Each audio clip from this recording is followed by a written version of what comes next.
大家好，我是小菜花，今天和大家分享菜心不炒着吃也好吃的做法。现在先处理一下菜心，把菜心放到清水中泡10分钟，尽可能的去除浓残留物。10分钟后给菜心换水，紧接着把菜心上的黄叶子、老叶子去掉。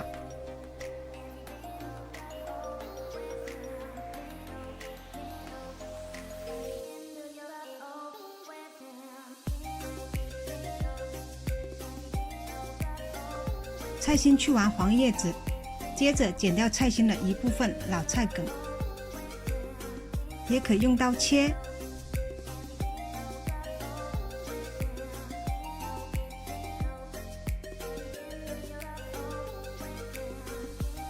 然后多换几次水，把菜心洗干净。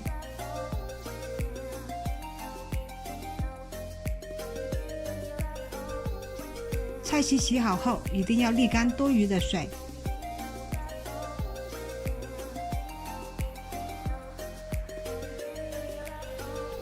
处理好菜心，接着切几瓣蒜，把蒜切成片，再切一些姜片，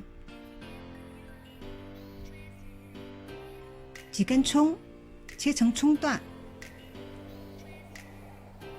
洋葱切成条，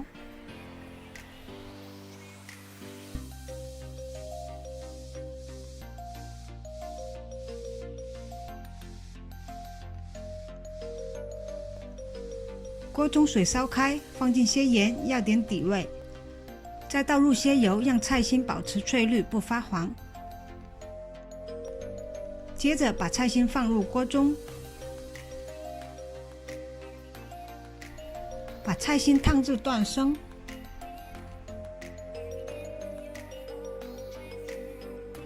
紧接着把烫好的菜心夹起，控一下水，装到盘子中。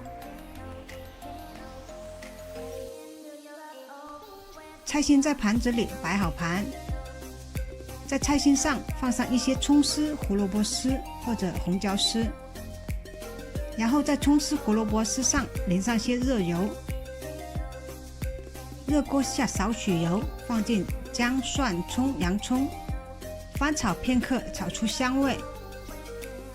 接着倒入些水，再倒入些蒸鱼豆豉油，比例是1.5:1。翻拌均匀，煮一会儿。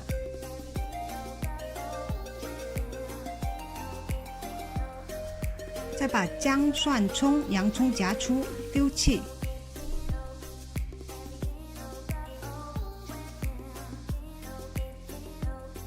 最后把煮好的调味汁淋在菜心的边上。今天做法简单，超好吃的菜心就做好了。喜欢我的视频，欢迎分享、点赞、关注。